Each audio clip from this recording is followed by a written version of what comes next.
Assalamualaikum warahmatullahi wabarakatuh. Selamat pagi anak-anak. Bagaimana kabar kalian?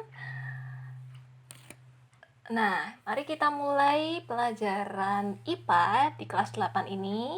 Kita mulai pada bab pertama, gerak makhluk hidup di lingkungan sekitar. Sebelumnya, coba perhatikan tayangan berikut. Left and right, left and right, left and right, rip it, rip it. Left and right, left and right, left and right, rip it, rip it.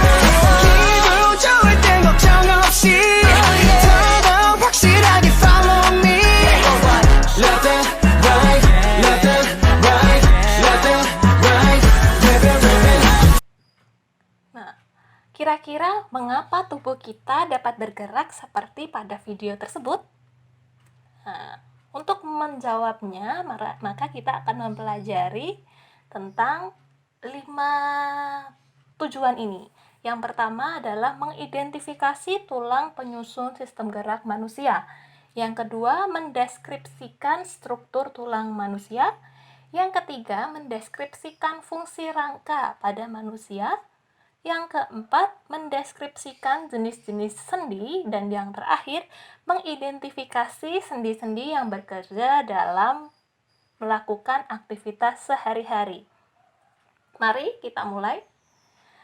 Bergerak itu merupakan salah satu ciri makhluk hidup. Masih ingat ya, di pelajaran kelas 7, ciri-ciri makhluk hidup salah satunya adalah bergerak. Manusia dapat bergerak karena memiliki rangka dan otot. Rangka manusia ini tersusun dari berbagai macam jenis tulang. Bisa kalian lihat dari gambar yang ada di samping itu. Ada tengkorak, ada tulang leher, ada tulang dada, tulang belakang, tulang panggul, dan masih banyak tulang yang lainnya. Bisa kalian perhatikan sendiri di gambarnya. Nah, secara umum, rangka manusia atau tulang penyusun rangka manusia itu dibagi menjadi 3 jenis. Yang pertama ada tulang tengkorak. Yang kedua ada tulang bagian badan. Dan yang terakhir, yang ketiga adalah anggota gerak. Anggota gerak ini ada 2 jenis. Ada bagian tangan atau anggota gerak atas dan anggota gerak bawah itu kaki. Nah, lalu apa sih fungsinya rangka, apa sih fungsinya tulang bagi manusia? Nah, fungsi rangka dan tulang pada manusia itu ada 5. Yang pertama sebagai alat gerak pasif. Yang kedua menopang dan memberi bentuk tubuh. Kalau kita tidak punya rangka, kita tidak mungkin bisa berdiri tegak seperti ini. Pasti kita akan bentuknya seperti cacing, cuma bisa melata. Kemudian yang ketiga, melindungi organ dalam.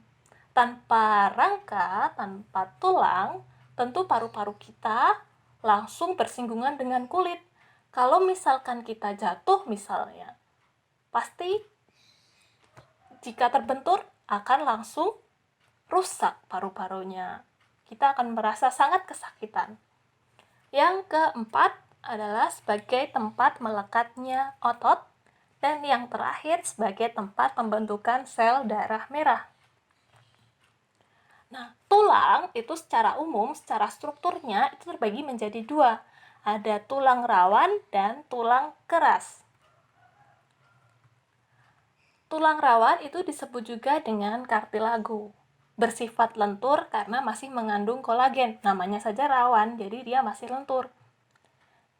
Biasanya ada di bayi atau embrio. Nah, rangka manusia ini saat masih bayi itu masih tersusun oleh tulang rawan. Makanya ketika bayi yang baru lahir itu pasti harus hati-hati dalam misalnya menggendong supaya rangkanya atau tulangnya yang masih perawan itu tidak mengalami kelainan. Nah, saat sudah dewasa, tulang rawan yang dimiliki oleh tubuh dewasa, orang dewasa itu hanya terdapat pada daun telinga, cuping, hidung, dan permukaan sendi. Coba nanti dicari contoh lain tempat adanya tulang rawan. Nah, Tulang rawan ini fungsinya adalah mengurangi gesekan antar sendi atau antar tulang dengan organ. Nah, kalau tidak ada tulang rawan, pasti akan langsung bergesekan antara tulang dan organ, sehingga nanti organnya akan ada lukanya. Sedangkan untuk tulang keras, itu disebut juga tulang sejati atau osteon. Sifatnya keras, karena yang namanya tulang keras itu akan mengandung kalsium. Kalau yang tadi di tulang rawan itu kan mengandung kolagen.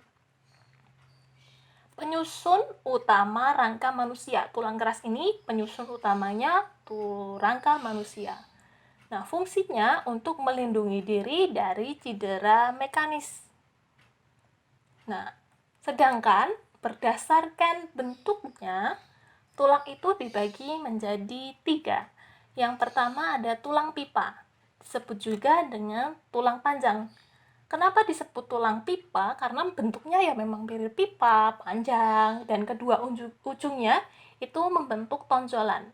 Contoh tulang pipa itu ada tulang lengan atas, tulang hasta, tulang pengumpil, tulang kering. Nah, jenis yang kedua berdasarkan bentuknya ada tulang pipih. Tulang pipih ini bentuknya lebar dan pipih jelas karena namanya saja tulang pipih. Nah, contohnya ada tulang rusuk, tulang belikat, tulang dada, dan tulang tengkorak.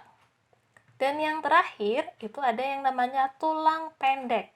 Namanya saja tulang pendek, berarti ya pasti kecil-kecil, pendek-pendek. Bentuknya seperti dadu atau bulat. Contohnya pada tulang pergelangan tangan yang ditunjukkan oleh anak panah ini. Kemudian tulang pergelangan kaki, ruas-ruas tulang belakang dan tulang tempurung lutut. Nah, bagaimana sih tulang bisa bergerak? Tulang itu kan tadinya keras, kaku. Nah, ternyata tulang dapat bergerak karena terdapat yang namanya sendi. Sendi itu tempat bertemunya dua tulang atau lebih. Nah, dengan adanya sendi ini, hubungan antar tulang kita itu bisa digerakkan. Berdasarkan sifat gerakannya, ada 3 jenis sendi. Sendi mati atau biasa disebut dengan sinartrosis, sendi kaku atau biasa disebut dengan amfiartrosis, dan sendi gerak atau biasa disebut dengan diartrosis. Nah, mari kita bahas satu persatu. Yang pertama adalah sendi mati. Namanya saja sendi mati, ya pasti dia tidak dapat digerakkan. Contohnya pada sendi yang menghubungkan tulang-tulang penyusun tengkorak. Coba bayangkan kalau misalkan tulang tengkorak kita, yang menyusun tulang tengkorak kita itu bisa digerakkan. Berarti nanti muka kita tidak akan berbentuk seperti ini. Tidak akan bisa bentuknya tetap seperti sekarang ini. Kemudian, yang kedua contohnya ada sendi penyusun tulang pinggul. Lalu, sendi yang kedua adalah sendi kaku atau sendi amfiartrosis. Kaku berarti sebenarnya dia bisa digerakkan, namun gerakannya terbatas. Contohnya sendi-sendi pada ruas tulang belakang dan rusuk. Kan masih bisa kalian gerakan, misalnya kalian meregangkan tubuh, itu kan masih terasa, kita masih sedikit bisa digerakkan. Nah, yang terakhir itu ada sendi gerak. Sendi gerak itu biasa disebut dengan diartrosis, sendi yang bisa digerakkan secara bebas. Nah, karena bisa digerakkan secara bebas ini, sendi gerak itu akan dibagi lagi, dipisah-pisahkan berdasarkan arah gerakannya. Yang pertama ada sendi peluru. Sendi peluru ini ada video, ada ilustrasinya. Sendi peluru ini sendi yang memungkinkan gerakan ke segala arah. Jadi mau ke depan, ke belakang, ke samping, ke kanan, mau serong, atas, bawah, bisa semuanya. Contohnya adalah tulang lengan atas dengan tulang gelang bahu. Merupakan contoh tulang yang dihubungkan oleh sendi peluru. Selanjutnya, yang kedua ada sendi engsel. Kita selalu lihat ya yang namanya engsel pintu. Engsel pintu itu kan hanya bisa digerakkan satu arah. Begitu juga dengan sendi engsel. Sendi engsel hanya bisa memungkinkan gerakan satu arah saja. Contohnya pada siku, pada lutut, itu merupakan contoh sendi engsel. Selanjutnya adalah sendi putar. Sendi putar ini adalah sendi yang memungkinkan gerakan memutar dengan berporos pada salah satu ujung tulang. Contohnya pada tulang atlas dan tulang tengkorak. Tulang tengkorak kita bisa kita tolehkan ke kanan, ke kiri, menggunakan gerakan memutar. Nah, itu adalah sendi putar. Contoh sendi putar. Selanjutnya ada sendi pelana. Sendi pelana ini sendi yang memungkinkan gerakan dua arah. Contohnya pada ibu jari dan telapak tangan. Bisa gerakan atas bawah, bisa digerakkan kanan kiri. Lalu ada lagi sendi geser. Namanya saja sendi geser, berarti memungkinkan gerakan antar tulang yang menggeser tulang lainnya. Misalnya tadi, bisa kita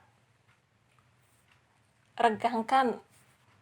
Misalnya kalau kita kaku di tulang belakang kita, bagian punggung kita ke bawah itu merasa kaku, biasanya kan kita meregangkan.